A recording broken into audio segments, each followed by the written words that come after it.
The email landed with the thud of a guillotine blade, not in my inbox, but forwarded by my sister, her message a single, horrified question mark. Subject line: exciting news and new beginnings, from an address I didn't recognize, but the smarmy, self-congratulatory tone was pure Mark. My Mark. Or rather, the Mark who had promised forever and then, with the casual cruelty of a child pulling wings off a fly, had simply walked away, leaving behind a crater where our 20 years together used to be. I clicked it open, a knot of dread tightening in my stomach, a premonition coiling like a viper.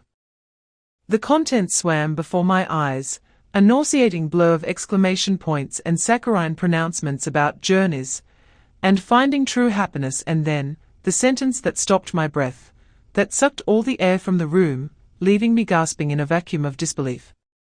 To fund this incredible new chapter with my soulmate, Clarissa, he'd written, his digital voice dripping with a faux sincerity that made my skin crawl.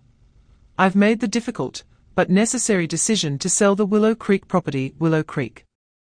Our home. The house we'd poured our youth, our savings, our dreams into. The house whose deed still bore both our names, a stubborn testament to a partnership he'd unilaterally dissolved. Sold. Just like that. As if it were an old armchair he'd grown tired of, not the repository of our shared history, not the place where our children had taken their first steps, where laughter had echoed in the rafters, where I had naively believed we would grow old together. My fingers, numb and trembling, fumbled for my phone, my mind racing, a chaotic slideshow of images, the rose garden I'd painstakingly cultivated, the bay window where we'd watch thunderstorms, the faint pencil marks on the kitchen doorframe tracking our son's height. Sold. To fund his new life. With Clarissa. The name tasted like ash in my mouth. Clarissa, the 20-something intern from his office, all wide eyes and ambition, the one he'd sworn was just a friend, a mentee. The betrayal wasn't new, the affair had been the sledgehammer that had shattered our marriage months ago, but this was a desecration. This was him reaching back into the wreckage and setting it on fire, dancing in the flames with his new love, fueled by the ashes of our life. Rage, cold and sharp, sliced through the shock. Not the hysterical, weeping rage of our final arguments, but something different, something icier, more focused. He had no right. Legally, perhaps he thought he did, a co-owner cashing out. Morally, spiritually, he was a thief, a grave robber. The email continued, a sickening paean to his bright future, a casual mention of Ace Swift, uncomplicated closing and a smug assurance that he'd taken care of everything. I imagined him typing it, a self-satisfied smirk on his face, already picturing himself on some sun-drenched beach with Clarissa, their cocktails paid for by the sale of my memories, my security, my home. The audacity of it, the sheer, unmitigated gall. He hadn't just left me, he was actively trying to erase me, to pave over our past so his new path would be smooth. That Willow Creek house wasn't just bricks and mortar, it was my anchor, the one piece of solid ground left in the earthquake of our divorce. And he was ripping it out from under me, not with a word of consultation, not with a hint of discussion, but with a celebratory email blast. The insult was a branding iron to the soul. He hadn't just underestimated my pain, he'd underestimated my strength. He saw me as a casualty, a piece of collateral damage in his grand pursuit of happiness. He had no idea who he was dealing with. He was about to find out.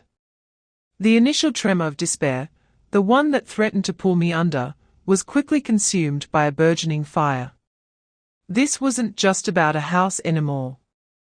This was about dignity, about justice, about reclaiming what was mine, not just the physical property, but my agency, my future. He thought he could sell our shared life to fund his new one. He was wrong. He might have signed a sales agreement, but he hadn't closed the deal on my spirit. That, I realized with a sudden, chilling clarity, was not for sale, and if he thought he could take it, he was in for the fight of his life. The fight to buy back my freedom, a freedom he was so carelessly trying to finance for himself at my expense. My fingers tightened around the phone, not in a tremor anymore, but in a grip of iron resolve. First call, Sarah. My lawyer. My friend. The sharpest legal mind I knew, with a take-no-prisoners attitude that would make Mark's smugness curdle. He wanted a new beginning. Oh, he was going to get one. Just not the one he'd so cheerfully planned. This wasn't just a property dispute, this was war, and I was just beginning to marshal my forces. His email was a declaration, and my silence, for now, was the calm before a meticulously planned storm. He'd lit the match. I would control the inferno. The silence in my small rented apartment was a stark contrast to the cacophony in my head. 4 days, Mark's cheerful, oblivious email echoed, each exclamation point a tiny hammer blow against the fragile shell of my composure. Willow Creek. Our Willow Creek. Sold. The word was a malignancy, growing with every passing hour, its tendrils wrapping around every cherished memory, tainting them with the bitter taste of his betrayal and Clarissa's smirking triumph. I found myself wandering through the cramped rooms of my temporary life, a ghost haunting a future I hadn't chosen, the walls closing in, each one a reminder of the spaciousness, the light, the love that had once filled the home he was so casually liquidating.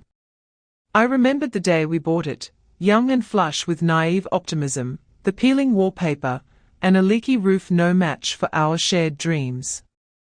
We'd stripped floors, painted walls, planted a tiny sapling in the backyard that was now a magnificent oak, its branches a testament to the years we'd invested, the roots we'd laid down. Roots he was now hacking apart with a dull, rusty axe, all to impress his new, younger model. Clarissa. I pictured her, wandering through those rooms, her scent replacing mine, her laughter echoing where ours once had. Would she appreciate the morning sun that streamed through the kitchen window, the one I'd always said was my favorite spot for coffee? Would she notice the subtle imperfections, the quirks that made it uniquely ours, or would she just see it as a backdrop for her Instagrammable new life, bought and paid for by my heartbreak? The righteous anger that had flared initially now had a companion, a deep, aching grief, not just for the marriage, but for the physical space that had held it all. It was a tangible loss, a theft of something profoundly personal. He wasn't just taking half the financial value, he was taking the heart of my history, the sanctuary where I'd believed I was safe. His new life, he'd crowed. What about mine?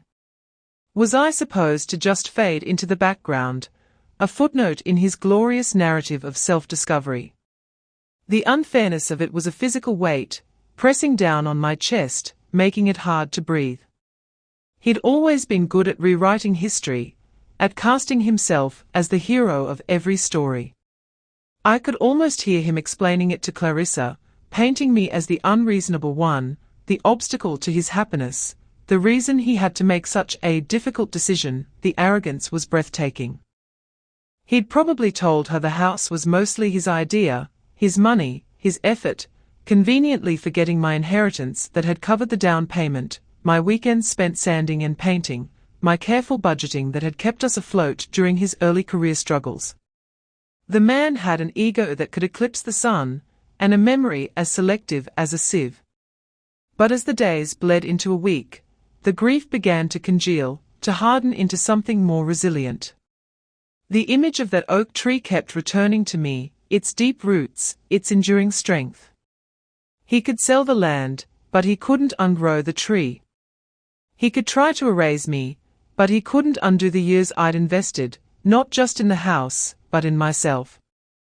A different kind of anger began to simmer, not the hot, explosive kind, but a cold, determined fury. He thought this was over. He thought he could just sign some papers, collect his blood money, and sail off into the sunset.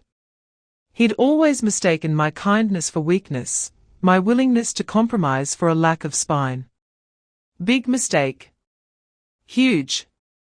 That was his tell, his fatal flaw, underestimation. He'd underestimated my pain, yes, but more critically, he'd underestimated my intelligence and my resolve. He saw a heartbroken ex-wife. He failed to see the woman who had managed our finances for 2 decades, the woman who had juggled a career and a family, the woman who had, time and again, pulled rabbits out of hats to make our life work. He'd forgotten who I was before I was his wife. That woman, the one with fire in her belly and a mind like a steel trap, was starting to wake up. And she was pissed. The injustice wasn't just an emotional wound, it was a strategic error on his part. By being so blatant, so dismissive, he'd handed me the motivation I needed. He'd intended to fund his new life, but in doing so, he'd inadvertently funded my war chest of righteous indignation. I wouldn't let him bulldoze my past and my future. If Willow Creek was the price of his new life, then he was about to find out that the currency was far higher than he'd bargained for. This wasn't just about getting my share, this was about making him understand that you don't get to destroy someone's world and walk away whistling. This was about ensuring that his new beginning came with a very clear, very expensive lesson.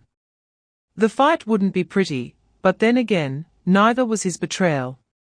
My grief was still there, a dull ache beneath the surface, but now it was overlaid with a steely determination. He wanted to talk about new beginnings. Fine. This would be mine. A new beginning forged in fire, a freedom bought not with his tainted money, but with my own strength and cunning. He'd sold our house, but he'd just unwittingly signed the deed to his own comeuppance. The first step was clear. Call Sarah. The click of Sarah's designer heels on her polished oak floor was a comforting, determined sound, a stark contrast to the chaotic thumping in my own chest as I recounted Mark's latest atrocity. Her office, all clean lines and muted power colors, felt like a sanctuary, a war room where strategies were forged and battles won.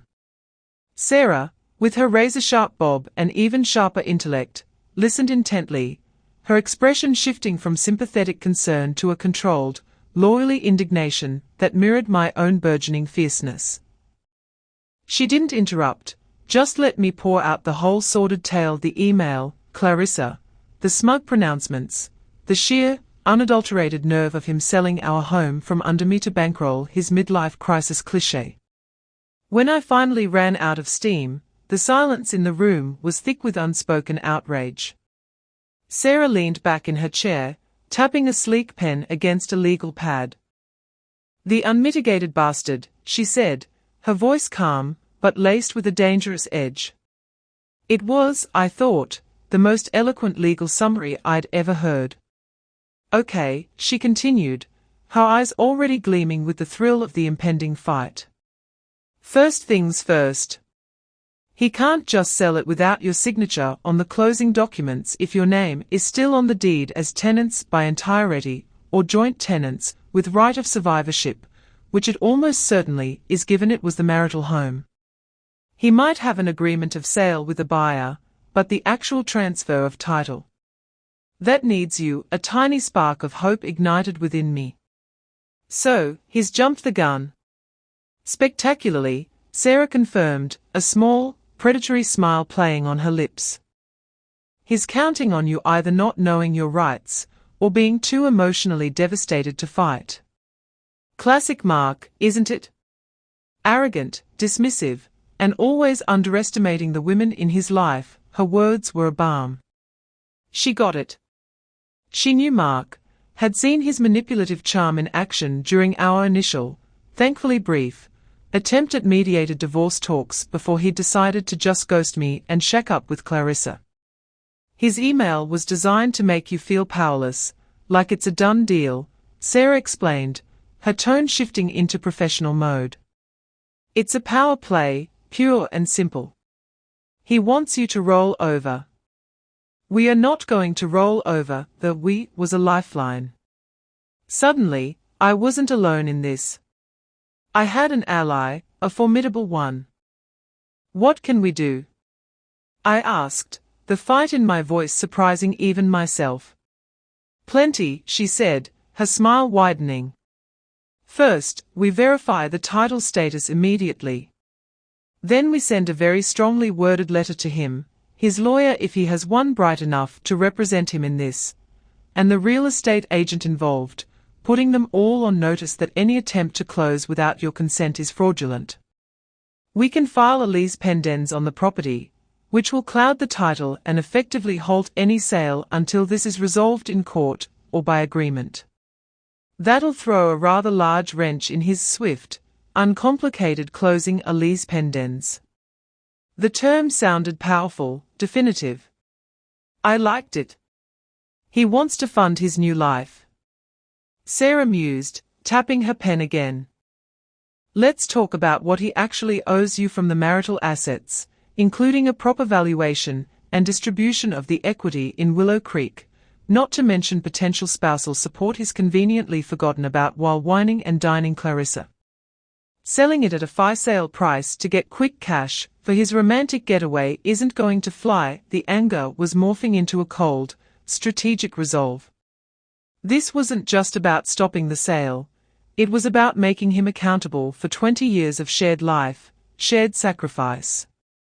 He mentioned Clarissa by name in the email, I said, remembering the sting. Called her his soulmate. Sarah's eyebrow arched. Oh, he's making this easy for us. The more he flaunts the affair, the less sympathetic he looks to any judge if this goes that far.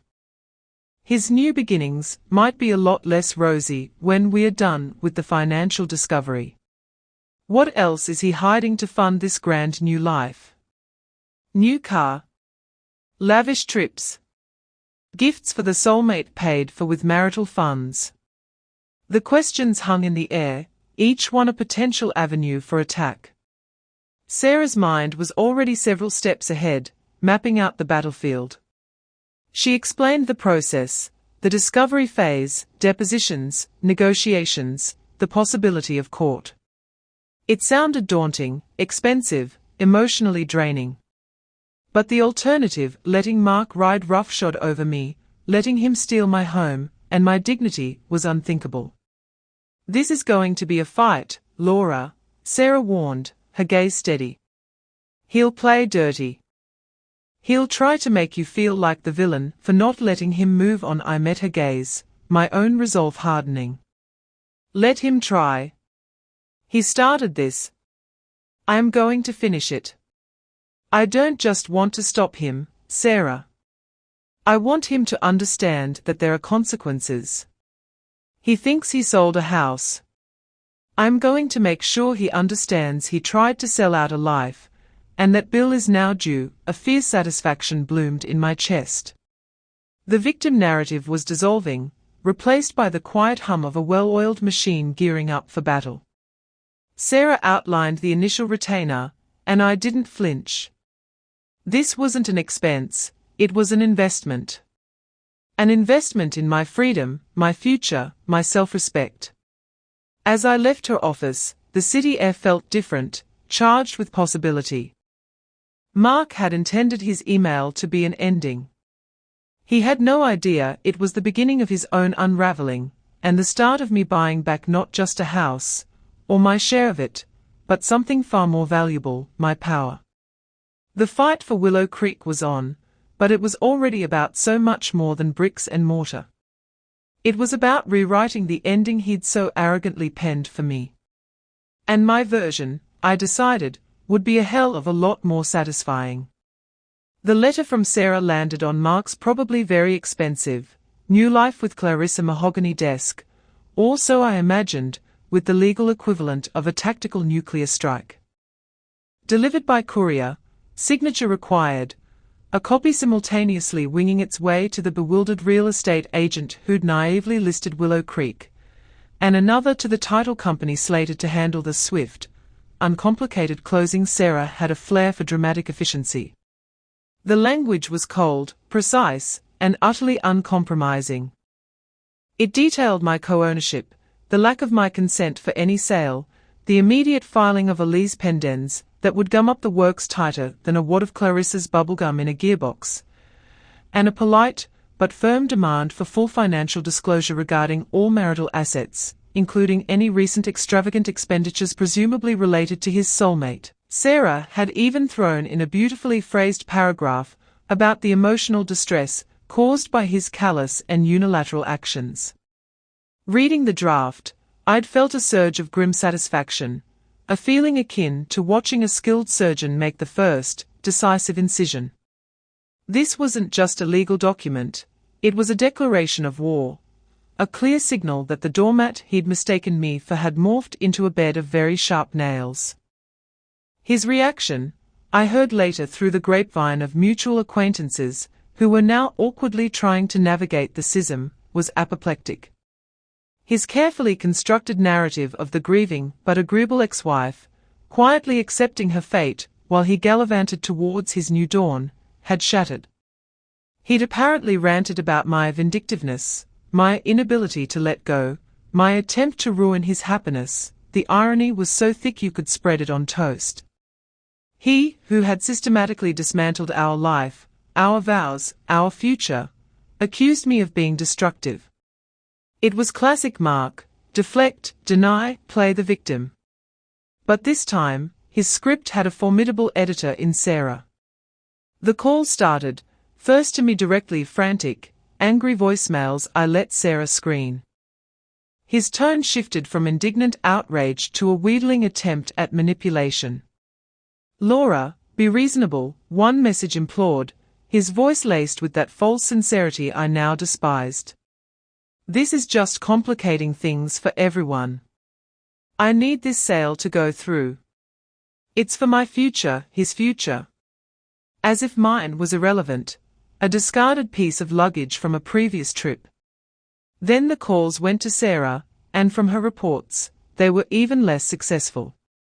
Mark, accustomed to getting his own way through a combination of charm and bluster, found himself up against a wall of cool, unyielding legal logic. Sarah, bless her steely heart, took a quiet delight in pointing out the flaws in his reasoning, the illegality of his actions, and the rapidly accumulating costs of his arrogance. "He tried to tell me you'd verbally agreed to him handling the house," Sarah recounted during one of our strategy calls, a hint of amusement in her voice. "I asked him if he had that agreement recorded, notarized, and co-signed by a flock of winged pigs. He didn't appreciate the humor," I snorted. "Verbally agreed. The last thing I verbally agreed to was him getting the hell out of my life, not him selling my house to fund his midlife crisis." The investigation into his finances, initiated by Sarah's demand for disclosure, began to yield interesting, if predictable, fruit. It turned out Mark's new beginnings were being financed not just by the anticipated sale of Willow Creek, but by a steady draining of joint accounts I'd naively assumed were dormant, a newly acquired sports car, scarlet red, naturally, to match Clarissa's lipstick, I imagined, and a series of rather expensive business trips that suspiciously coincided with romantic getaway destinations advertised on Clarissa's very public social media. Each discovery was a fresh stab of betrayal, but also a fresh piece of ammunition.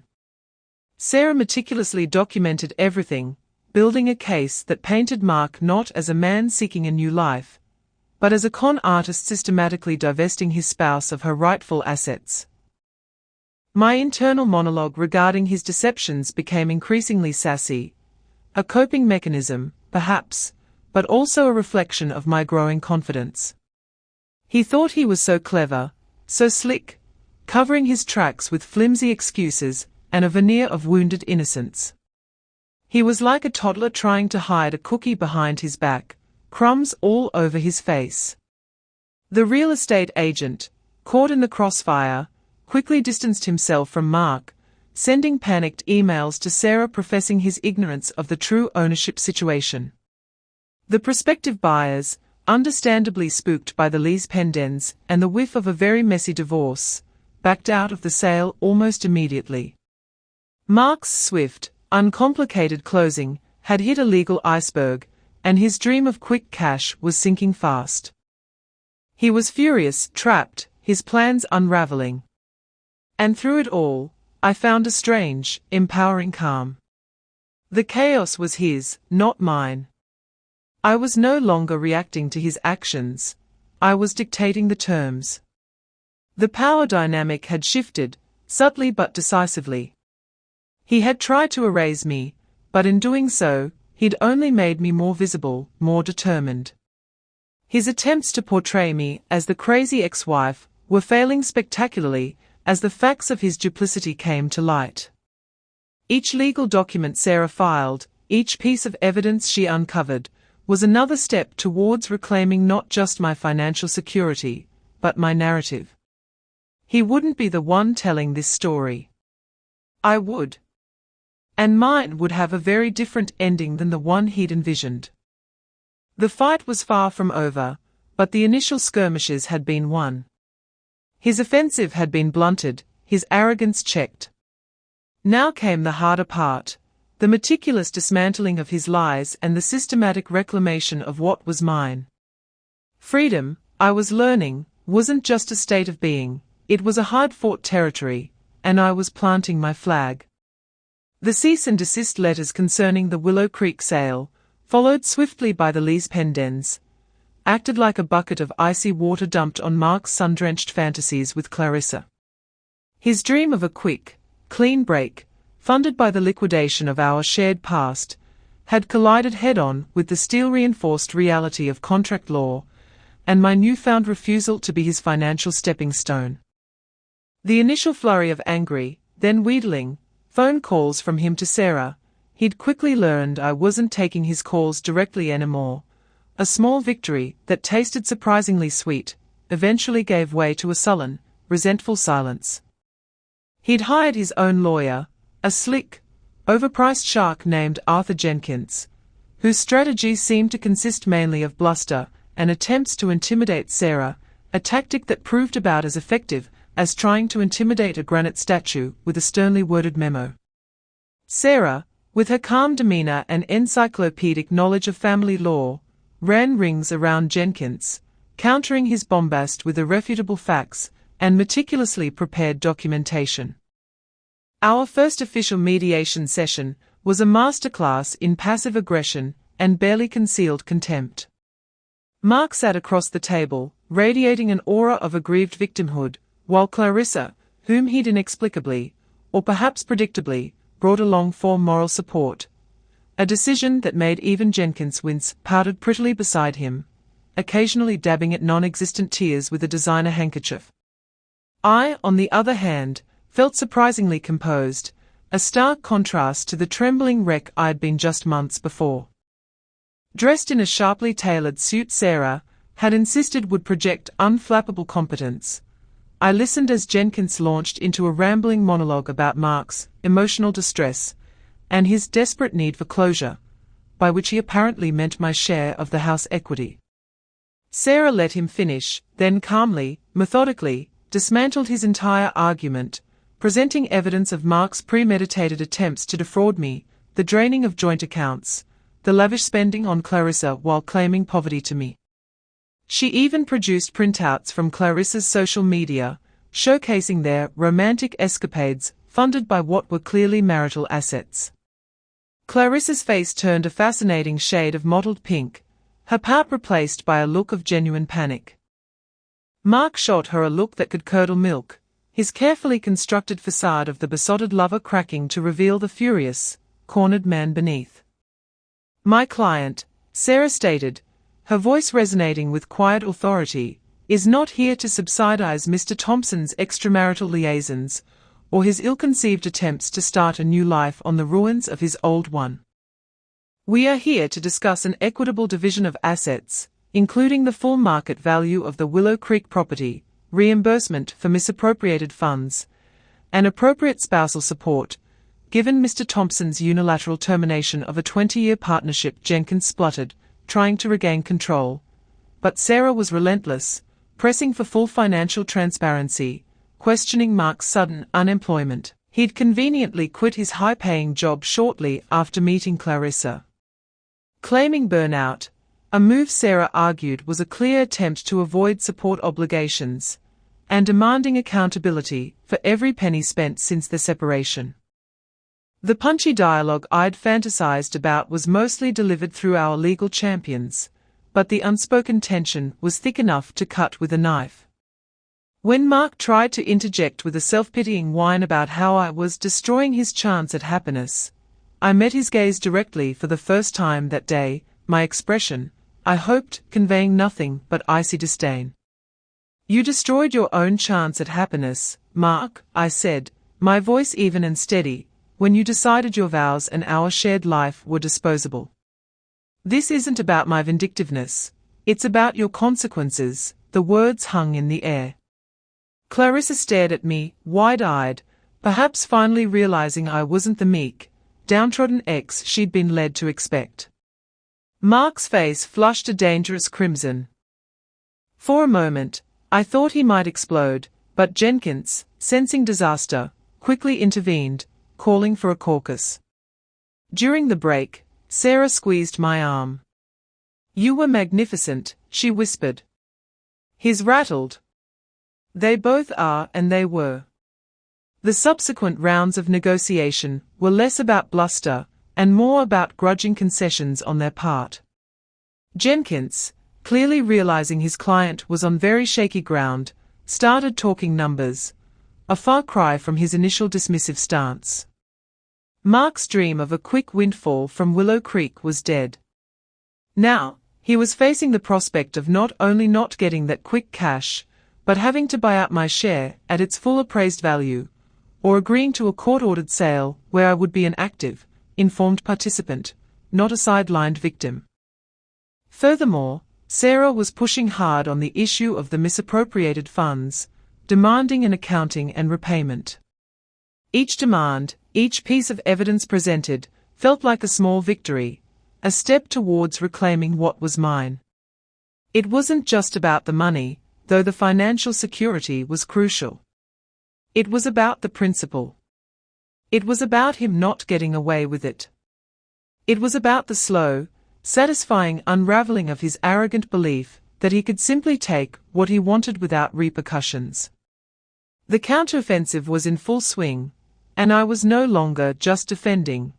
I was advancing, my confidence growing with every meticulously planned move. He'd wanted to fund his new life by selling our old one. He was about to discover that freedom, my freedom, had a price he couldn't afford to ignore, and I was collecting. The legal battle dragged on, a war of attrition waged through sharply worded emails, tense conference calls, and the occasional, deeply unpleasant face-to-face meeting in sterile law offices.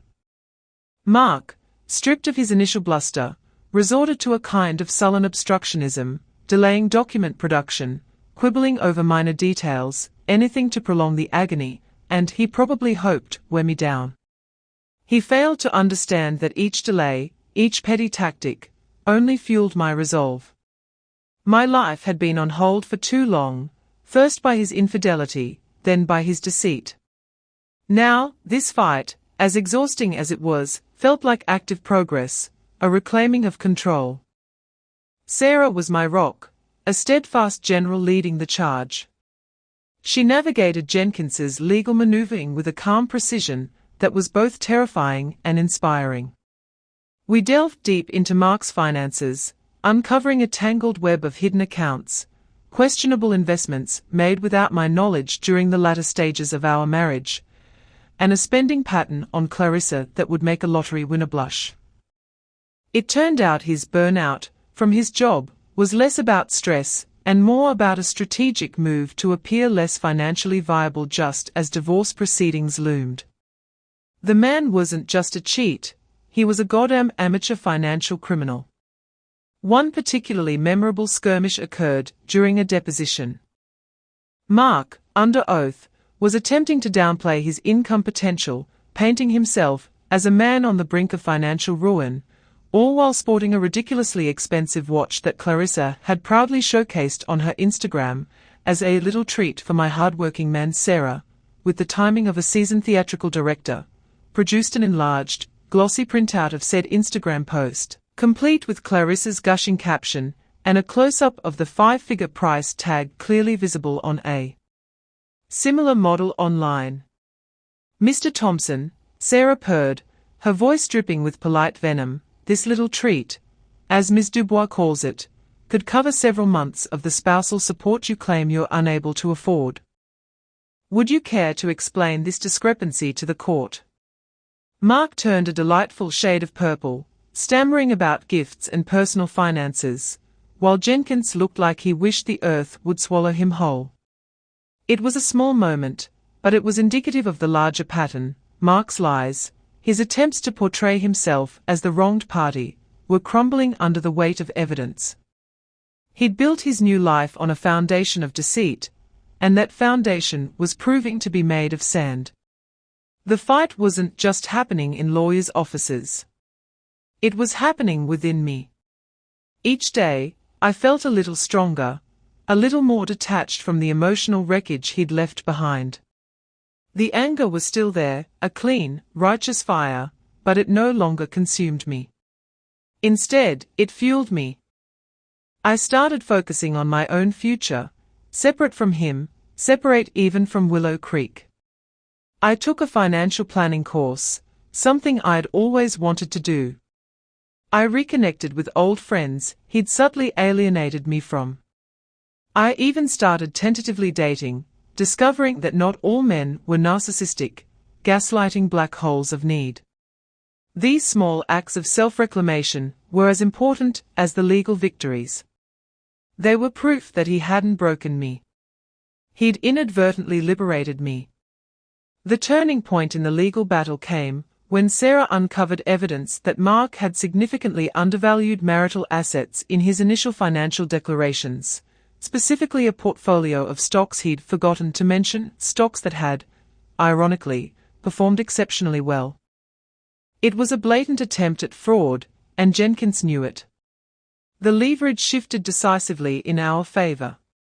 Suddenly, Mark wasn't just facing an equitable division of assets, he was facing potential legal sanctions for perjury and contempt of court. His dream of sailing off into the sunset, with Clarissa, and a fat bank account, was rapidly turning into a nightmare of legal bills and public humiliation. The fierce side of me, the one that had been dormant for years under the placid surface of domesticity, was now fully awake. I found I had a knack for dissecting financial statements, for spotting inconsistencies, for anticipating his next move.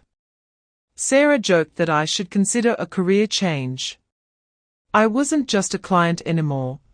I was an active participant in my own liberation. He had tried to sell our house to fund his new life. What he was slowly, painfully realizing was that his actions were instead funding my education in resilience, my masterclass in self-assertion, and my inexorable journey towards a freedom he could never touch, and certainly couldn't afford to take from me again. The battle for freedom was long and arduous, but with each passing day, victory felt not just possible, but inevitable. And the taste of that impending victory was sweeter than any revenge. The air in the mediator's office during what we all hoped would be the final session was thick with a weary tension, but also a subtle shift in power that was almost palpable. Mark looked drawn, his usual cocksure smirk replaced by a tight, unhappy line around his mouth. Clarissa was conspicuously absent, a strategic decision by Jenkins, I presumed, after her disastrous moral support debut. Jenkins himself seemed deflated, his arguments reduced to tired rehashings of Mark's supposed victimhood, a narrative that now rang hollow even to his own ears, I suspected. Sarah, by contrast, was a portrait of calm, confident energy, her files neatly organized, her gaze steady. The discovery of Mark's hidden stock portfolio had been the kill shot. Faced with irrefutable proof of his attempt to defraud both me and the court, his position had crumbled. The fight was no longer about whether he would pay, but how much, and how quickly. Sarah had laid out our terms, non-negotiable, a full buyout of my equity in Willow Creek at its current, significantly appreciated market value, not the fire sale price he'd tried to foist on me, full repayment of all misappropriated marital funds, with interest, and a spousal support agreement that accurately reflected his true earning potential, not his feigned burnout status. It was a hefty bill, a far cry from the easy money he'd envisioned when he'd typed that smug email. He'd tried to argue, of course. He'd pleaded poverty, threatened bankruptcy, a bluff Sarah had called with cool disdain, pointing to the still healthy, albeit now disclosed, stock portfolio. He'd even attempted a last-ditch emotional appeal, talking about shared history and amicable resolutions, a ludicrous pivot given his actions. I listened, my expression unreadable, I hoped. The man sitting across from me was a stranger, a caricature of the person I'd once loved. The only shared history I was interested in now was the one where he paid what he owed. The turning point came when the mediator, a pragmatic, no-nonsense woman named Ms. Albright, looked Mark squarely in the eye. "Mr. Thompson," she said, her tone devoid of sympathy, "your ex-wife has a very strong case. If this goes before a judge, given the evidence of undisclosed assets and misappropriation, you are likely to face a far more punitive judgment, not to mention potential sanctions." Ms. Carmichael's terms, while firm, are within the bounds of legal reason. I suggest you consider them very carefully. The silence that followed was profound. Mark stared at the table, his jaw working. I could almost see the calculations whirring in his head, the cost of a protracted court battle, the public airing of his deceit, the very real possibility of a worse outcome.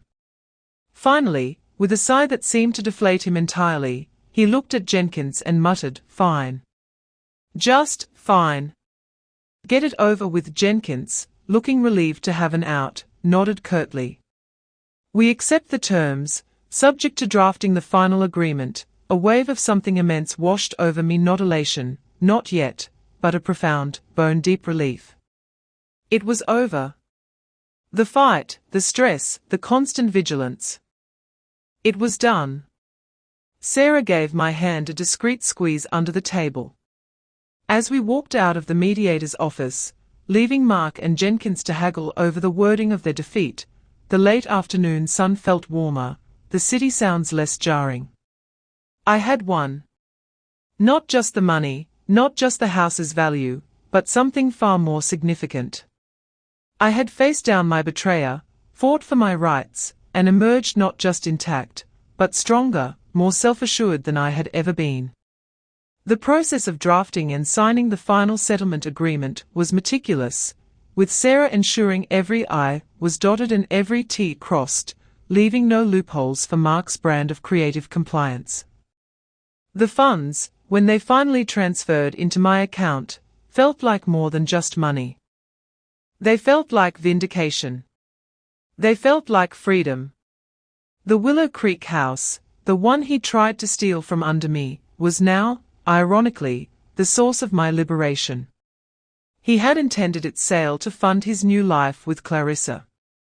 Instead, it had funded mine, a life free from him, free from his lies, free from the suffocating weight of a dead marriage. The poetic justice wasn't lost on me. His grand plan had backfired spectacularly. He was now saddled with debt, his reputation in tatters, and from what I heard through the grapevine, his relationship with Clarissa was already showing signs of strain under the financial pressure and the harsh light of his revealed character. Good. The final wire transfer hit my account with a quiet digital chime that resonated through my small apartment like a symphony of liberation.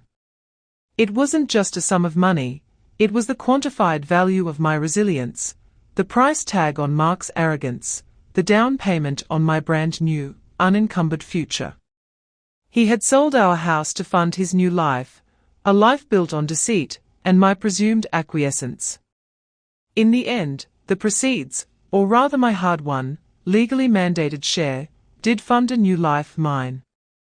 And oh, what a beautiful, unapologetic life it was beginning to be. The first thing I did wasn't extravagant. I didn't rush out and buy a sports car or designer clothes, though the thought was fleetingly tempting if only for the sheer irony.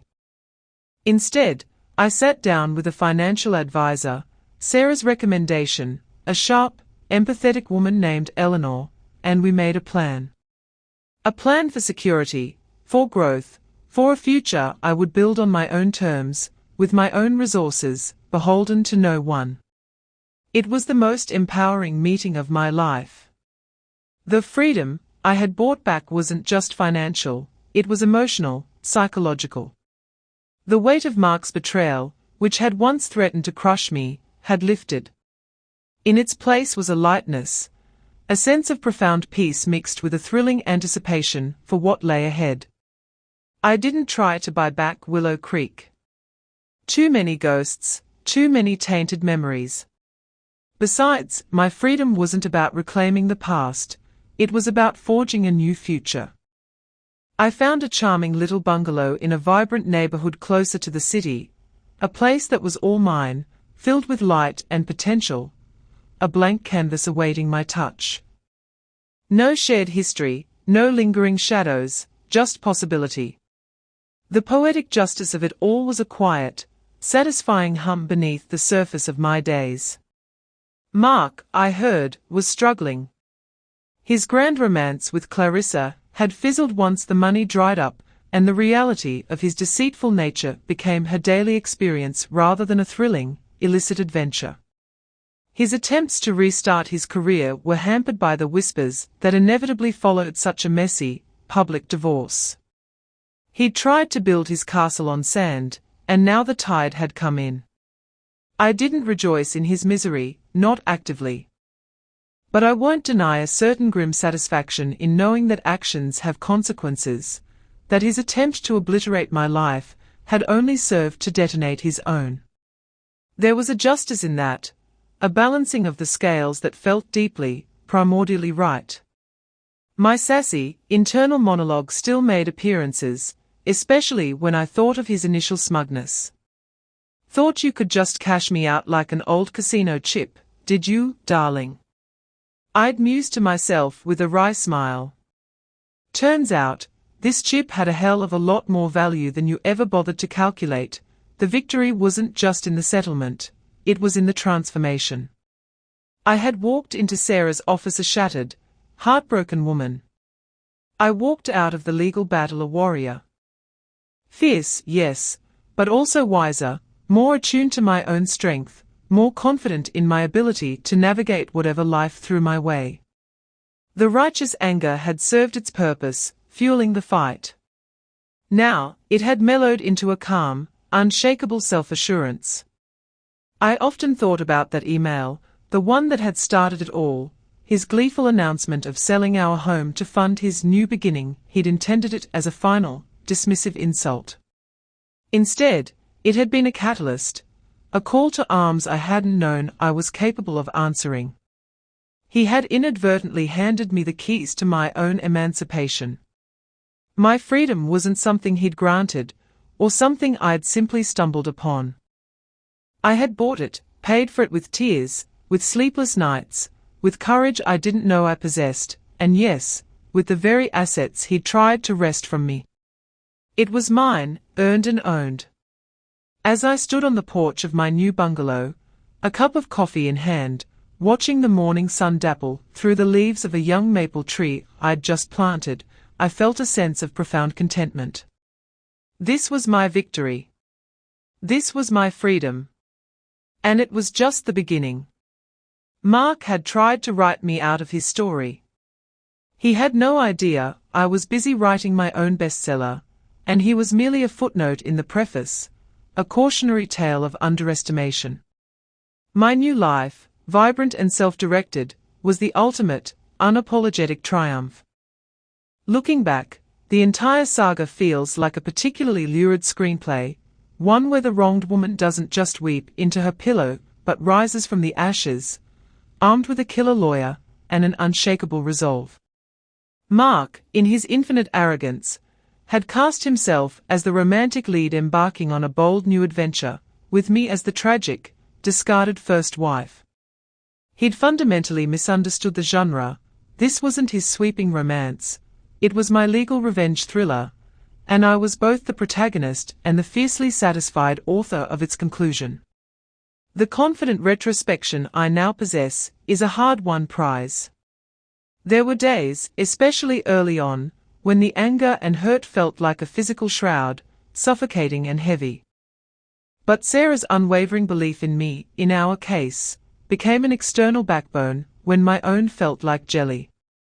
She didn't just fight for me, she taught me how to fight for myself, how to channel that raw, messy emotion into focused, strategic action.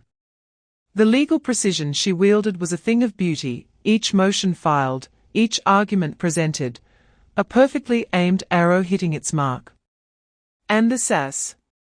Oh, the sass was my own private rebellion, the internal monologue that kept me sane, that reminded me of my worth when Mark's actions screamed I had none.